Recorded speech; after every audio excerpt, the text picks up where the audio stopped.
ஹோலி மேரி channel நேயர்களுக்கு நம்முடைய காலை வணக்கங்கள்.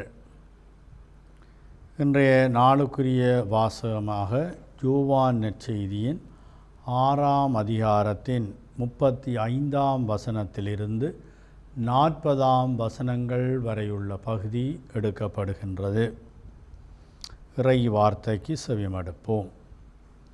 இயேசு அவர்களிடம், வாழ்வு தரும் உணவு நானே, என்னிடம் வருபவருக்கு பசியே இராது. என்னிடம் நம்பிக்கை கொண்டிருப்பவருக்கு என்றுமே தாகம் இராது. ஆனால் நான் உங்களுக்கு சொன்னவாறே நீங்கள் என்னை கண்டிருந்தும் நம்பவில்லை. தந்தை என்னிடம் ஒப்படைக்கும் அனைவரும் என்னிடம் வந்து சேருவர். என்னிடம் வருபவரை நான் புறம்பே தள்ளிவிட மாட்டேன். ஏனெனில் என் சொந்த விருப்பத்தை நிறைவேற்ற அல்ல, என்னை அனுப்பியவரின் விருப்பத்தை நிறைவேற்றவே நான் விண்ணகத்திலிருந்து இறங்கி வந்தேன். அவர் என்னிடம் ஒப்படைக்கும் எவரையும் நான் அழிய விடாமல் இறுதி நாளில் அனைவரையும் உயிர்த்தெழச் செய்ய வேண்டும். இதுவே என்னை அனுப்பியவரின் திருவிழம். மகனை கண்டு அவரிடம் நம்பிக்கை கொள்ளும் அனைவரும் நிலை வாழ்வு பெற வேண்டும் என்பதே என் தந்தையின் திருவிழம். நானும் இறுதி நாளில் அவர்களை உயிர்த்தெழச் செய்வேன் என்று கூறினார். இது நம்ம ஆண்டவர் இயேசு கிறிஸ்துவின் நற்செய்தி.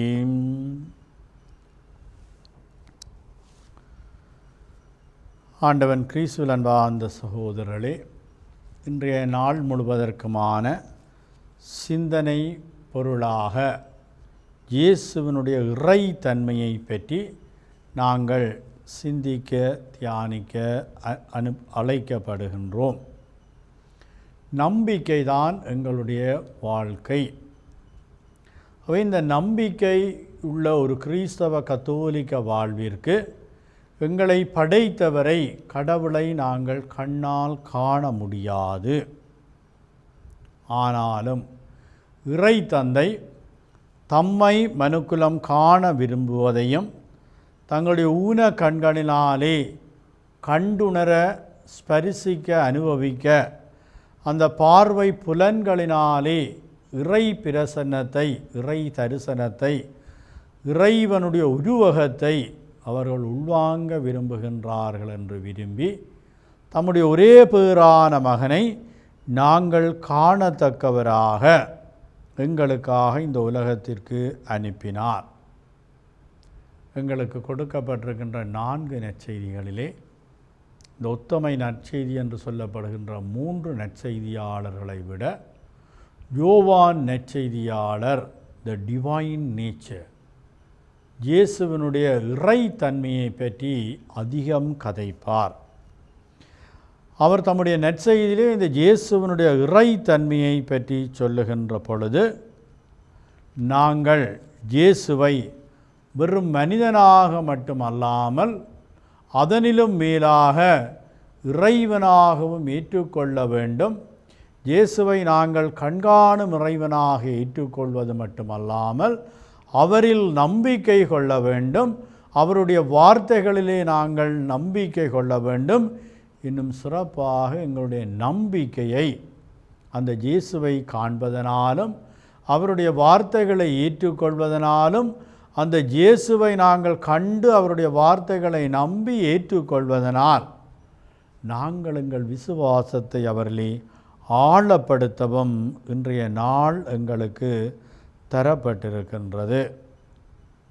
எங்கள் எல்லாருக்கும் எங்களுக்கும் ஒரு விருப்பம் இயேசுவை காண வேணுமென்று. இறை தந்தை எவ்வாறு தன்னை மனுக்குலம் காண விரும்பிய பொழுது தம்முடைய ஒரே பேறான மகனை எங்களுக்கு காணத்தக்கவராக தந்தாரோ, அதே போன்று இயேசுவும் தாம் இவ்வுலகை விட்டு செல்லுகின்ற நேரம் வந்ததை அறிந்த பொழுது தம்மையே எங்களுக்கு உணவாக, வாழ்வு தரும் உணவாக எங்களுக்கு தம்மையே தந்து சென்றார்.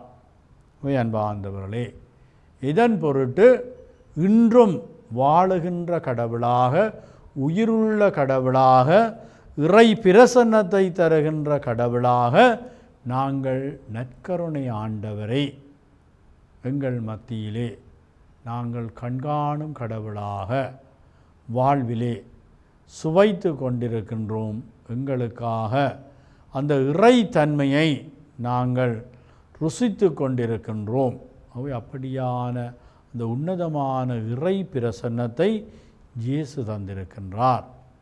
இயேசு வெறுமனையே எங்களை ஒரு வாழ்வு தரும் உணவாக மட்டுமன்றி தாமே மனுக்குலத்திற்கு பல்வேறுபட்ட இறை தன்மைக்குரியவராக இருப்பதாக நானே என்ற கூற்றுக்கள், இது சிறப்பாக இந்த யோவான் நற்செய்திக்குரிய கூற்றுக்கள். இயேசு நானே உலகின் ஒளி, நானே உலகின் வழி, நானே உணவும் ஊட்டமும் என்று தம்முடைய இந்த நானே என்ற கூற்றுக்களினாலே மனுக்குலத்திற்கு பல்வேறு வாழ்வின் பரிமாணங்களுக்குள்ளே தம்மை எமக்குரியவராக்கி அல்லது எங்களுடைய வாழ்வுக்குரியவராக்கி நாங்கள் அவரில் கொள்ளுகின்ற விசுவாசத்தினாலே திராட்சை கொடியாக, வழியாக, ஒளியாக, நல்ல வாழ்வின் உயிரும் உயிர்ப்புமாக பல்வேறு பரிமாணங்களுக்குள்ளாக நாங்கள் இயேசுவை கண்டு அனுபவிக்க, அதை நம்பி ஏற்று நாங்கள் எங்களுக்குரியதாக்கி கொள்ள இன்றைய இந்த வாசகம் எங்களுக்கு வழி சொல்லி தருகின்றது. அன்பார்ந்தவர்களே, யாரெல்லாம் இயேசுவை ஏற்றுக்கொள்ளுகின்றார்களோ, யாரெல்லாம் இயேசுவை நம்பி அவரிடம் வருகிறார்களோ, யாரெல்லாம் இயேசுவினுடைய வார்த்தைகளையும் வாழ்வையும் தமதாக்குகிறார்களோ, இயேசுதான் தங்களுக்கு எல்லாமாக இருக்கின்றார் என்று ஏற்றுக்கொள்ளுகின்றார்களோ, அவர்கள் நிறைவாக தங்களுடைய ஆன்ம திருப்திக்காகவும் இன்னும் சிறப்பாக தங்கள் வாழ்வின் நிறைவிற்காக, நிம்மதிக்காக, வாழ்வின் அமைதிக்காக இந்த இயேசுவையே தேடுவார்கள். இறைவனண்டை சஞ்சரிப்பார்கள், அவரிடத்திலே அபயம் தேடுவார்கள். அவரே தங்களுக்கு அனைத்துமாக இருக்க வேண்டுமென்று, இன்னும் சிறப்பாக இயேசுவாலே எங்களுக்கு அனைத்தும் ஆக வேண்டுமென்று நாங்கள் தேடுவதுண்டு, நாடுவதுண்டு. எங்களுடைய மனித வாழ்க்கையில் பல தடவைகளில் நாங்கள் ஆங்காங்கே இந்த உலக காரியங்கள், இந்த பொருளாதார வாழ்வின் தத்தளிப்புகளினால் நாங்கள் உலகாயுதங்களுக்குள் அகப்பட்ட மக்களாக பல்வேறுபட்ட உலக மயமாக்கல்களுக்குள்ளும் நுகர்வோர் கலாச்சாரங்களுக்குள்ளும் சிக்கப்பட்டு அழிந்து போகின்ற உலக பொருட்கள் எங்களுக்கு நிம்மதியை தரும், எங்களுக்கு வாழ்வின் அமைதியை தரும், மகிழ்வை தரும் என்று சொல்லி நாங்கள் மன ஆதங்கப்பட்டு ஆசைப்பட்டு அவற்றுக்கு பின்னால் போய் ஏமாந்த சந்தர்ப்பங்கள் ஏராளம் உண்டு. புனித அகுஸ்தினார் தன்னுடைய வாழ்க்கையில் இப்படியான உலக காரியங்களின் மட்டில் தனக்கு வேண்டிய இந்த அமைதியை, சந்தோஷத்தை, மகிழ்வை தேடினார்.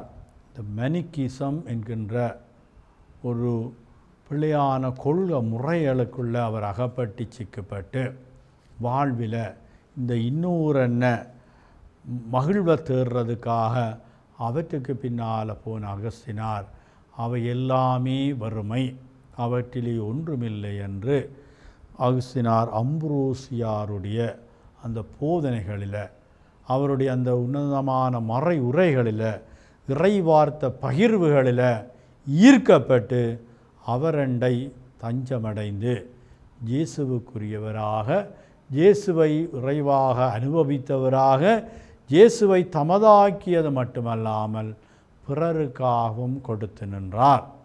அன்பார்ந்தவர்களே, நாங்களும் இயேசுவினுடைய இறைத்தன்மையை எங்களுடைய வாழ்வின் இறை அனுபவங்களாக கொள்ள நாங்களும் இயேசுவை போன்று வாழ்வது நானல்ல, என்னில் கிறிஸ்துவே வாழுகின்றார், நாங்களும் கிறிஸ்துவனுடைய அவன்களாக கிறிஸ்துவனுடைய அவள்களாக எங்கள் வாழ்வை முன்னெடுக்க இன்றைய நாளிலே நல்லதொரு சிந்தனைகளை தியானங்களை மேற்கொள்வோம்.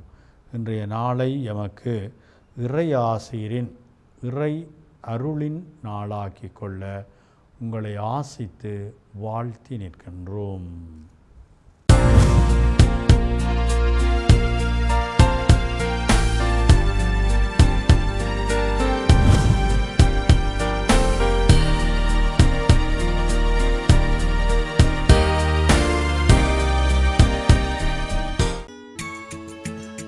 ஹோலி மேடையில் புத்தம்புது நிகழ்ச்சிகளை உடனுக்குடன் பார்த்து மகிழ எமது ஃபேஸ்புக் மற்றும் யூடியூப் பக்கத்தை லைக் செய்யுங்கள்.